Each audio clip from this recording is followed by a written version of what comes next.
Hello, and welcome to the Beyond Borders podcast, the podcast that explores topics related to international trade. This podcast is brought to you by Buckland. For over 70 years, Buckland has been working to help companies across the world experience global trade in a better way. As a customer-focused company, we provide you with a single source of unmatched customs brokerage, trade managed solutions, freight forwarding, trade technologies, and warehousing and distribution services. I'm your host, Jenny Kaus, Corporate Marketing Manager here at Buckland, and today I'm speaking with our guest, Sarah Hebert. Sarah is an account manager here at Buckland and holds her Certified Customs Specialist designation in Canada as well as the United States. Additionally, she's a Certified Trade Compliance Specialist. Sarah has a decade of experience in the industry and has worked with a wide range of importers across industries. Welcome back to the podcast, Sarah. Thanks for joining me once again on the Beyond Borders podcast. Thank you, Jenny. It's so great to be back. Today we are going to be discussing participating government agencies, or PGAs, as they're commonly called. PGAs were formerly known as Other Government Departments, or OGDs, so that is a term that you may have heard before in reference to this topic. So Sarah, as we are thinking about PGAs, can you give me some examples of some PGAs that we may have heard of? So there's several PGAs. The most common ones that we would have heard of in our day-to-day importing is the Canada Food Inspection Agency, Transport Canada, Global Affairs, Health Canada, and NARCAN, which we know as Natural Resources Canada. You can find a complete listing on our website if you're looking for more info on all of them. Absolutely. We'll have a page on our website with the show notes for this episode, and we will put a link to a list of all of those. But I think that gives us an idea, when you mention the CFIA, that's a pretty common one. And, the equivalent in the United States would be the FDA.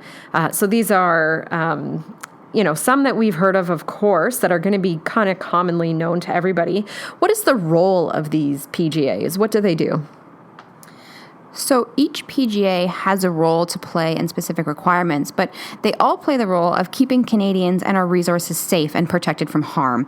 PGAs control the way goods are produced, they monitor for safety of food, ensure transportation safety, and so much more. Each PGA has regulations and requirements for goods that will be used within Canada. The CBSA enforces these regulations on imported commodities, and there are a variety of requirements that must be met. These requirements range from providing details on goods imported, requiring import permits, and commodity quotas. At the end of the day, each role of each PGA is ultimately to keep us safe. That's great. Thanks for that explanation. That certainly helps to clarify. And you mentioned for importers. So if I'm an importer, when it comes to these PGAs, what should I be aware of? The most important thing for importers to understand is to know their commodities, know what they're importing, know classification, know any special requirements to import these. Before you do import, reach out to your customs broker, review the tariff classification, ask if there's any PGA requirements that must be met to bring those goods into Canada. This is going to help ensure your goods have a smooth crossing and they're not held up for missing participating government agency requirements, paperwork, permits, etc. If you're trying to get permits when your goods are at the border, it's a lot more difficult than if you know in advance what you're importing and what's required. Absolutely. And you mentioned their tariff classification. And I just wanted to encourage people, we can put this in the show notes as well, but we do have some episodes of the Beyond Borders podcast that talk a bit more about classification, if that's a topic that you're interested in. So we'll be sure to include that as well. This is definitely part of wanting to make sure that people don't end up in that bad spot of your goods being stuck and you needing them. These are all part of understanding how this process works and how to make it as fast and easy as possible. And you mentioned, knowing what the requirements are for your goods. If someone was trying to find that out, what's the best way for them to find out what is required for what it is that they're specifically importing?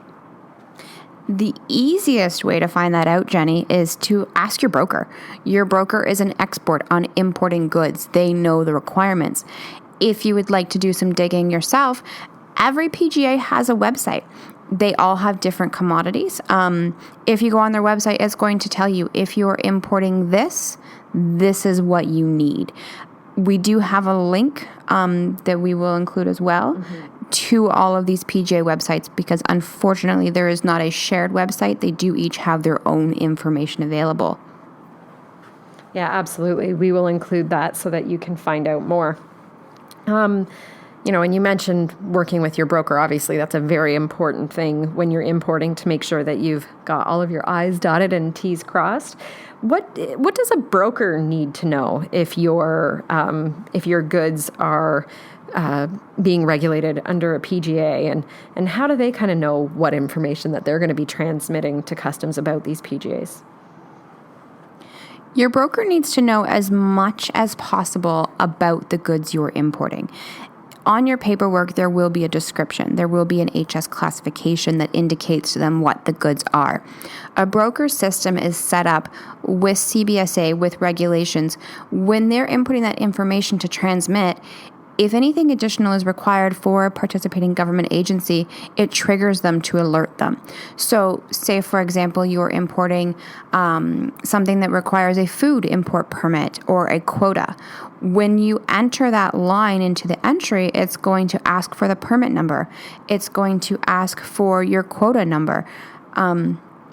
So they definitely know that way, but they're also experts in this field. They just know PGAs. For example, cars, any vehicle that's imported into Canada has to go through the RIV program unless they are an exempt manufacturer.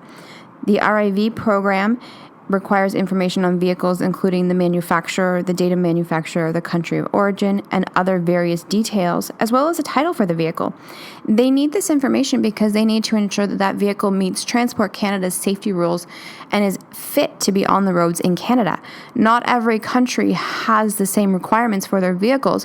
So if you are importing a vehicle that you owned when you lived in Europe and you want to put it on the road in Canada, it has to meet our requirements as well. It's very similar to child car seats. You can easily buy a child's car seat in the United States and bring it back into Canada for personal use. However, if you buy that car seat in the US to bring it into Canada, it does not have Transport Canada safety regulations applied to it. It hasn't been through Transport Canada testing to make sure that it meets our requirements. So it's very important that you are familiar with all of that. And if you're not familiar, ask your broker. One of the more common PGAs is what we refer to as NARCAN. NARCAN is Natural Resources Canada. A common regulation in everyday life is a requirement for stickers on appliances detailing how much energy they use. When goods are being imported, a broker will transmit details on these sorts of goods to customs, including what the goods are, where they were made, by whom, and their energy output, and more. These details are provided on the commercial invoice. In the event that a broker can't find that information, they're going to reach out to the importer to confirm. So following back up, what does your broker need to know? As much details as possible about the goods you're importing.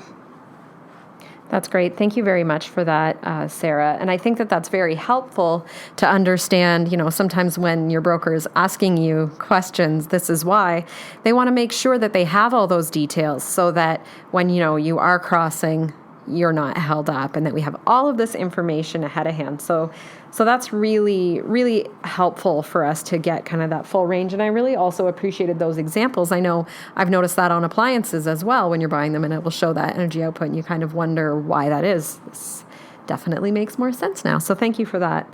So I guess really to kind of bring it all together, could you kind of summarize this about PGAs and what we need to know? Absolutely. To make it simple, if a commodity is for human or animal use, either ingested or applied to the body, electronic, motorized, or firearms, it will more than likely have a PGA regulation that needs to be met.